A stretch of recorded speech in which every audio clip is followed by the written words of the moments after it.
The anniversary of the death of one of Lubbock's most well-known residents was once again in the spotlight last week, with people here and around the world remembering his influence on the music industry. Coming up, we'll show you how one Hub City museum observed the day the music died. Hungry members of the Texas Tech community have the chance to check out a variety of culinary cuisines available here in Lubbock during a special weekly event. Find out how you can satisfy your cravings without leaving campus. And the Texas Tech track and field team is once again setting new goals and breaking records during the indoor competition season. MCTV's Joshua Ermis will be in studio with details on the Red Raiders' most recent results along with a look around Tech athletics and sports. This is the MCTV Weekday Update. Welcome to the Monday edition of the MCTV Weekday Update. I'm Natalie DuPre. And I'm Kiley Phillips. 64 years ago, a historic event took place that impacted the music world in the city of Lubbock. And last week, the Hub City took time to remember an infamous local musician who lost his life on the day the music died. On Friday, the Buddy Holly Center opened its doors for free to commemorate the anniversary of Holly's death. On February 3, 1959, Holly and two other musicians boarded a plane on a cold and cloudy winter night in Clear Lake, Iowa. Minutes later, the plane crashed to the ground. The next morning, all of the passengers on board were declared dead. The death of Holly, along with Richie Valens and the Big Bopper, J.P. Richardson, had a huge impact on the music industry and was soon referred to as the day the music died. 40 years later, the Buddy Holly Center was opened in the Depot District to honor one of Lubbock's most famous residents. It's the largest single collection of Buddy Holly artifacts in the world, which is really cool. And so Buddy Holly was born here in Lubbock and grew up here, and so this was his hometown, and so this museum is dedicated to him. The center features dozens of artifacts on display, including the guitar that Holly played at his final concert and an iconic pair of horn-rimmed glasses that Holly wore at the time of his death. The facility has undergone renovations and added to the collection since it first opened 23 years ago, including the relocation of a Lubbock landmark to the site. The J.I. Allison house. This house belonged to the drummer, J.I. Allison. Right here next to me are his parents right there. This was their family home.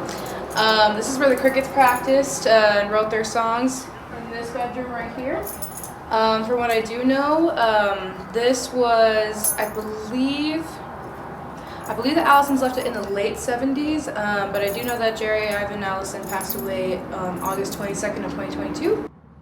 The Buddy Holly Center and the Jerry Allison House are open to the public every day except for Mondays and city holidays. Admission is $10 for adults, $8 for senior citizens, and $5 for children ages 7 to 17. College students can also get in for $5. For more information, visit buddyhollycenter.org. In other news, a Texas Tech tradition kicked off the second half of their 16th season with a special concert a day late following last week's roller coaster of winter conditions. The Presidential Lecture and Performance Series welcomed the Dirty Dozen Brass Band to campus last Thursday as their first guest of the spring lineup. The concert was originally scheduled for Wednesday night, but the date was pushed back after campus was closed due to winter weather. The band filled the Allen Theater with a blend of musical styles including bebop, jazz, funk, and R&B soul to create what they call musical gumbo. The Dirty Dozen Brass Band has been in existence for 40 years, and it was recognized with a Lifetime Achievement in Music Award by Offbeat Magazine in 2021. Last week's performance not only kicked off the series' 16th spring semester, it was also the official start of the Texas Tech's observance of Black History Month. The next event scheduled in this season's Presidential Lecture and Performance Series is an appearance by modern dance group Pilobolus Big 5-0. The group is scheduled to be on stage at the Allen Theater on Wednesday, March 1st at 7 p.m. General admission is $20, but students can pick up a free ticket at the sub-info desk with a Tech ID. For more information, check the PLPS website by visiting presidentialseries.ttu.edu. Speaking of Tech traditions, a new weekly event is becoming a staple here on campus, giving students, faculty, and staff a variety of options for a midweek lunch break. Every Wednesday this semester, the Texas Tech campus has opened up Memorial Circle to multiple vendors during the weekly Food Truck Festival. The festival features a variety of culinary options that rotate each week. The food choices often include tacos, burgers, barbecue, fruit bowls, and some not-so-common options such as Cuban sandwiches and ramen soup. After each festival, all of the vendors donate a percentage of their earnings to help send new students to the university's Red Raider camp. The camp is a 3-day, 2-night event that teaches new Red Raiders about the history and traditions of Texas Tech. It's also a great way to meet new friends and connect with people here on campus. Last week's Food Truck Festival was postponed to Friday due to the weather, but the next event on the schedule is this Wednesday from 10:30 a.m. to 2 p.m. For a list of which food trucks will be headed to Memorial Circle this week, search for TTU Orientation on Facebook and Instagram. As we just mentioned, winter weather had a big impact on the Texas Tech campus last week. In fact, there was only one day last week that didn't include a delay or cancellation. By Friday afternoon, the winter storm and freezing temperatures finally left the area, and we experienced some of the nicest conditions of the year over the weekend. But will the winter weather be making a return to the area anytime soon? Let's take a look at the MCTV forecast. The MCTV Tower Cam is currently showing bright and sunny skies this afternoon, but there's also a slight tint of brown on the horizon. Even though the 70-degree temperatures have returned today, we are also experiencing winds up to 25 miles per hour and gusts as high as 40. The wind will continue throughout the day, but they should drop off near sunset. Unfortunately, after dark, the winds will make a return with speeds expected to climb to 30 miles per hour. Those winds will bring a cold front into the area, and overnight lows are expected to drop into the upper 30s. With the addition of the wind chill, it will feel like temperatures are below freezing. Students walking to class tomorrow morning will have to face the wind and a wind chill factor that could bring down temperatures into the 20s. Speeds will once again range between 20 to 30 miles per hour, and tomorrow's high is only forecast to reach the mid-40s. Wednesday will finally bring a break from the wind to the area, but temperatures will still be cooler than today. Highs are expected to climb near 60 in the late afternoon, along with mostly sunny skies and lighter winds. But on Thursday, wind speeds will increase again, with speeds reaching 20 to 30 miles per hour and higher gusts possible. Temperatures will also stay cool, with a high of 50 late in the afternoon. Looking ahead, cooler temperatures will continue through the end of the week, with more gusty winds in the forecast to start the weekend. Texas Tech Athletics had another busy weekend with teams both at home and on the road looking for a victory and a chance to improve in the standings. So which teams and athletes made the headlines as the first weekend of February came to an end? MCTV's Joshua Ermis joins us in the studio with a look at highlights and scores in sports. Joshua? Thanks, Kylie and Natalie. Texas Tech Athletics had a pair of Big 12 basketball matchups as well as another record-setting indoor track meet in Albuquerque. We'll go first to the New Mexico Collegiate Classic. Day one of the New Mexico Collegiate Classic saw 3 top 20 finishes in women's pole vault. Senior Riley Redding finished 11th with a height of 4.09 meters. Junior Sarah Tackett finished in a 3-way tie at 13th at 3.94 meters. And sophomore Olivia Cade finished 16th at the same height, needing 1 extra attempt. Also on day one, the men's 200 meters saw Courtney Lindsay finish 2nd and Adam Clayton finish 16th, while Kaya Dubarigay finished 25th in the women's 200.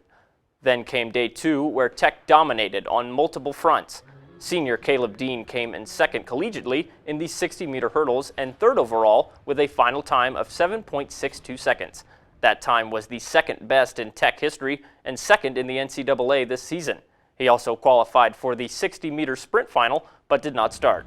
5th-year Zach Bradford continued his dominance in men's pole vault with a new personal best, becoming the first Red Raider ever to clear 19 feet with a final height of 5.83 meters, enough for 2nd overall. Finally on day 2, senior Demisha Roswell finished 2nd in the women's 60-meter hurdles with a time of 8.03 seconds, the 6th best time in school history. Texas Tech Indoor Track and Field will be back in action this Friday and Saturday for both the Don Kirby Elite Invitational in Albuquerque, New Mexico, and the Jarvis Scott Open here in Lubbock. Red Raider basketball traveled to Waco on Saturday to face off against the 11th-ranked Baylor Bears for the 2nd time this season. Unfortunately, it was a similar story to the rest of Tech's Big 12 schedule to this point. Texas Tech kept it close in the first 20 minutes, heading into halftime trailing Baylor only 34-38. But the Bears came out hot from beyond the arc, nailing 6 threes in the second half to finish off the Red Raiders 89-62. In the loss, Davion Harmon had a solid 20 points, which led the team, and Jalen Tyson finished with his 3rd double-double on the year with 19 points and 10 rebounds. Texas Tech now falls to 1-9 in Big 12 and 12-11 overall. They will travel to Stillwater to take on Oklahoma State this Wednesday. That game will have a 7 p.m. tip-off. Finally, Lady Raider basketball battled Kansas State in the USA on Sunday, looking to sweep the Wildcats for the first time in program history. The Lady Raiders came to play yesterday, matching electric offense with some tenacious D to close out the Wildcats 78-68. They forced 18 turnovers and held the Wildcats to 4 for 20 from 3. Pair that with 4 15-plus performances, and you get Texas Tech's first sweep of K-State in Lady Raider history. Breamber Scott had 18 points and 9 rebounds in the win, while Jasmine Shavers had 17 and 7. Bailey Maupin and Bryn Gerlich both finished with 16 points. The Lady Raiders now sit at 16 and 7 overall and 4 and 6 in Big 12 play. They'll look to sweep UT as they head to Austin this Wednesday. That game will have a 7 p.m. tip-off. In other news, Texas Tech alums Zach McPherson of the Philadelphia Eagles and Patrick Mahomes of the Kansas City Chiefs will square off in the Super Bowl this Sunday. Mahomes is also a favorite to win his second NFL regular season MVP award at the NFL Honors this weekend. We at Tech wish them the best of luck as they go to battle for the Lombardi Trophy. That's all for sports. Back to you, Kylie and Natalie. Thanks, Joshua. So, Natalie, are you planning to watch the Super Bowl this weekend? Oh, I definitely am, and I am definitely rooting for Patrick Mahomes. That's all for today's edition of the MCTV Weekday Update. Thanks so much for joining us, and be sure to check ttuhub.net every day for more news. We'll see you on Thursday.